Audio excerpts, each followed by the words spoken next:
All right, ladies and gentlemen, it's Daniel with VintageMagic.com. We are at the Starbucks.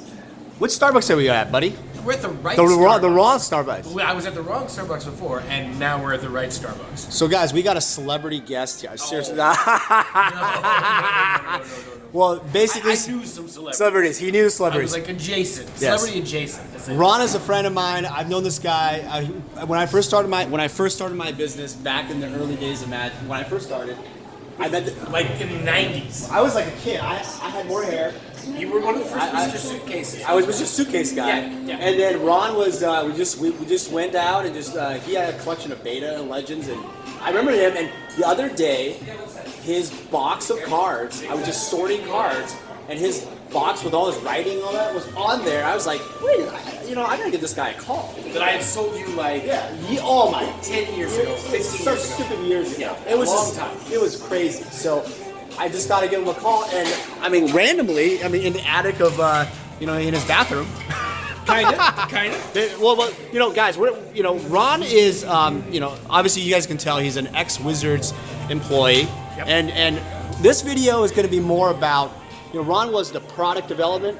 I did product and project management for Wizards of the Coast. Okay. I kind of did everything. I worked there from 94 through 99. I think I was like employee number 18, give or take. And when I left, there was about 500. So I started out in the sales department, selling and opened up the Japanese market. And then I went into the project management department and product management. I became brand manager for a number of the Magic releases, as well as BattleTech, Robo-Rally, Vampire, a lot of products. Well, so the products that didn't go mainstream. Eventually, I was the place where the products came to die. Right. Okay. Well, guys. So Ron has a couple of show and tells, and so let's start with the gift box. Let's put that up because you guys know what this is.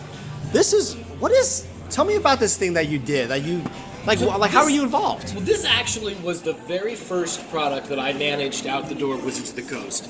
Like I say, when I started, I was hired in the sales department. And the way things happened, there were these product teams, and each department sent a representative to the product team. And I was the sales department rep to the product team for the gift box. This is the thing right here. 1995. 95. That's cheap. That's a long time ago. I think this thing came out in 95, right? 94, right? Something like that.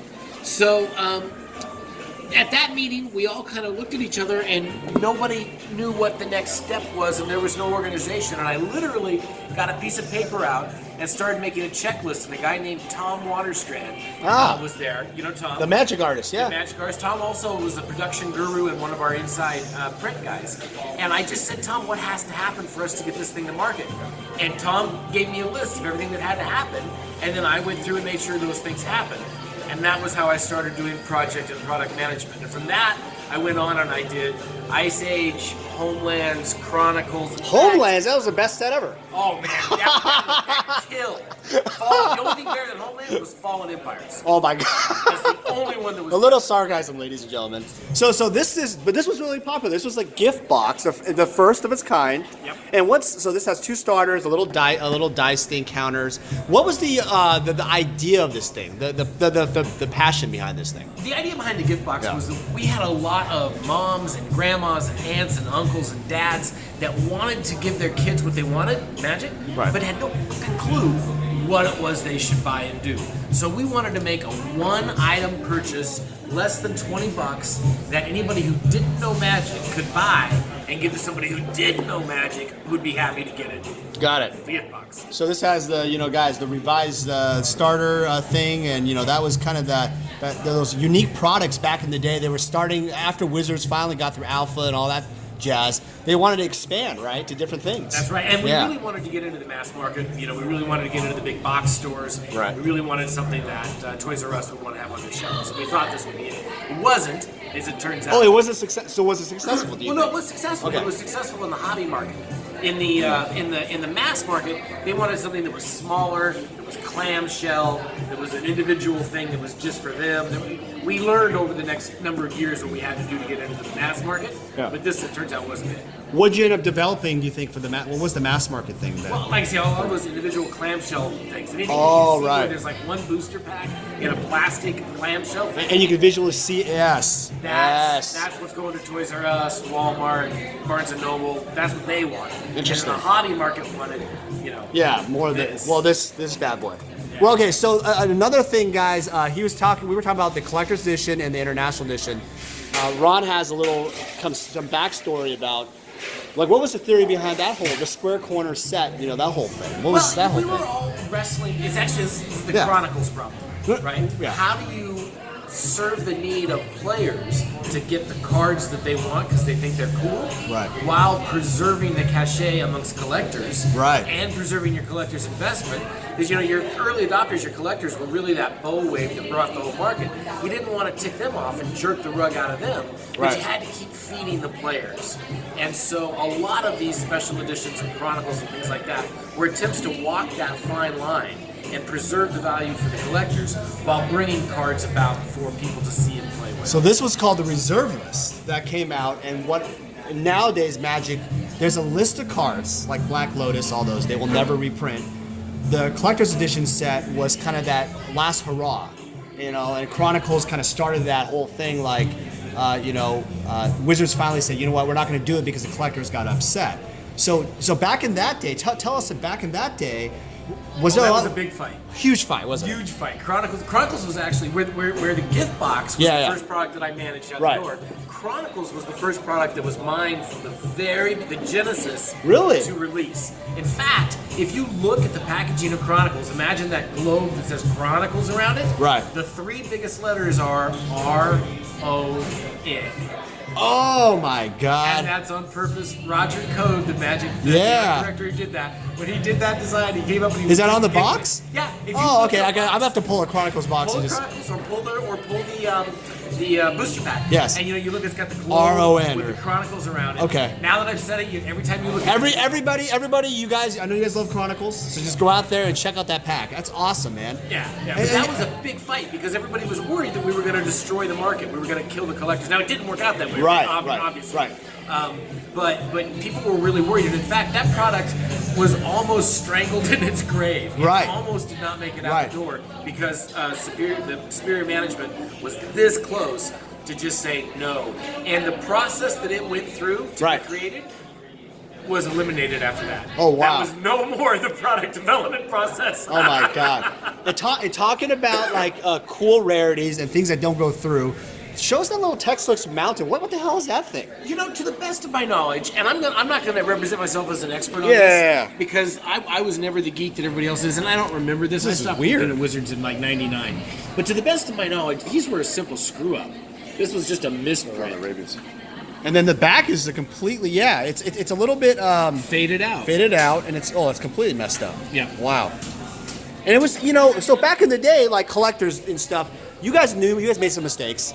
Did you see a market? Did you see people collecting misprints of mistakes that you had back in the day? Did you see that? I mean, eventually, at the very beginning, no. Okay. Right. In the very beginning, we didn't think Magic was going to be as big as it was going to be. No, we knew it was going to be good. Right. We knew it was going to be big. We didn't think it was going to be this big. By the way, everybody knows the story about how it wasn't big when we first released it. Right. Right. It took the tour down the West Coast. But once it exploded, after the first year and a half, and we saw what was happening, we knew that misprints and things would be valuable. And we really started trying to consciously think about how to keep those collectors interested and happy while still serving the players. Right. That's cool. All right, so guys, and obviously there's something, Ron doesn't have it anymore, but there's something cool about the Manic Rift story.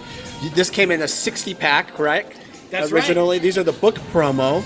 And this is obviously a very famous card, but these came in 60 in a pack, sealed up almost like a cello pack. It was wrapped up as a cello pack. Here's the thing. And how were you able to get them? Well, I found them amongst my stuff. Okay. Right. So this was stuff that I had set aside. I find a deck, and the only card that I can see is this one. Okay. Oh. And otherwise, they're all behind it, right? Right. It's only And it's all wrapped up. And so I'm trying to figure out what it is. I sent a picture to my Facebook old Magic friends. I was like, hey guys, is this a deck of Mana Crypts? Or is it a deck where I'm seeing a Mana Crypt? And again, Tom Waterstrand, because he is a god and knowledgeable man, said, no, That's a deck of Manic Rifts. That's a singletons, what do you call it. When we would have promotional things and we needed a whole bunch of a single deck, or a single card. So you had a sealed deck. Did you open it recently? I did. In fact, I videoed myself. What? No. I videoed myself. There's not. Oh my God! You know how rare that thing is. Nobody was gonna. Spend I know. If you would have told me, nobody was gonna spend. I would have bought it. I mean, I would have bought it because well, I mean, because I think collectors would dream of having a sealed. There's only a few. I haven't seen that many to keep it sealed. But you're right. I know, but you did it on video. I did. I'll dig around. It's on my Facebook page. Oh, it was just for fun. Yeah. Well, I did it because I wanted to maximize my value. Yeah, you just want to see what the hell it was. Selling them individually. Okay. Well, that's cool. That's cool. So Ron's been a long time, just a aficionado of gaming. He's really cool. Thanks for coming all the way here to freaking Olympia, for God's sake. Thanks for having me, man. At the right. Yeah, the right Starbucks. And also, last but not least, guys, we all know what this guy is. This is the beta starter deck.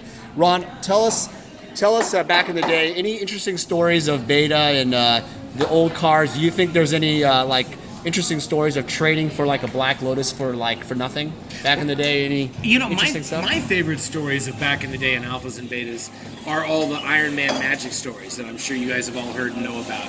Steve Bishop, the original Duelist Convocation director, started IRONMAN Magic, where everybody had to play with alphas and betas, and when a card was removed from play, the person who removed it from play was able to destroy it in any way that they wanted. Wait, what? Have you never heard about this? No. I actually haven't heard about this. They ripped it up?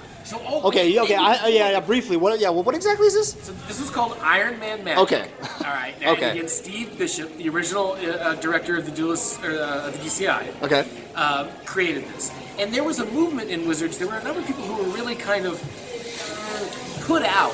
They had kind of punk sensibilities, and the notion that this collector's market was happening and that these cards were worth so much kind of offended them. Yeah. This was supposed to be a game. It wasn't supposed to be worth that much. So Steve created this thing called IRONMAN Magic. Sure. We would play in hotels and conventions. Anybody could play, but you had to play with alphas and betas. And if a card was removed from play, the person who removed it from play could destroy it physically, would destroy it physically. Are you freaking, wow. In front of you. You had to watch. What kind of cards did you see? Oh, Lotuses, Moxes, dual lands. Because it became this contest of cojones. Right. Right? Who's going to come in and risk the card, and who's going to come in with a deck that's What do you win? What do you win? The joy of destroying that fucking Black Lotus in front of somebody. All right, guys, this is what you call flip it and rip it. That was our game. And now we open a pack and they randomly pick certain packs and they rip the sequence of the packs. Yeah. They rip random cards out of nowhere. Literally, and it could be like a dual land. Nowadays it's not as Black Lotuses, but yeah, it's like that. Whatever it is. Holy shit, guys! Yeah. No wonder all the Black Lotuses are gone. Had to be Alpha Man, dude. People. It had to be Alpha. Guns? No unlimited. No, Alpha Man. Okay. No whiteboard crap, guys. Nope. All right. This has been very fascinating, guys. I want to again thank Ron. Ron's been really kind to come here, and dude, guys, I want you guys to know that this is like, I've known this guy since I was, so I'm 37. It has to be 10 years, for God's sake, because something like that. So I was before you were a dad. Yeah, exactly. Two kids now, and it's like, that's incredible. Ron, that's incredible. And I'm still selling you cards. I know, it's incredible. There'll be more. Yeah, it's incredible. Thanks, Ron. Hey, thanks for your time, guys. And again, keep watching all the videos. Thanks for all the support. Take care, Ron. Thanks, man.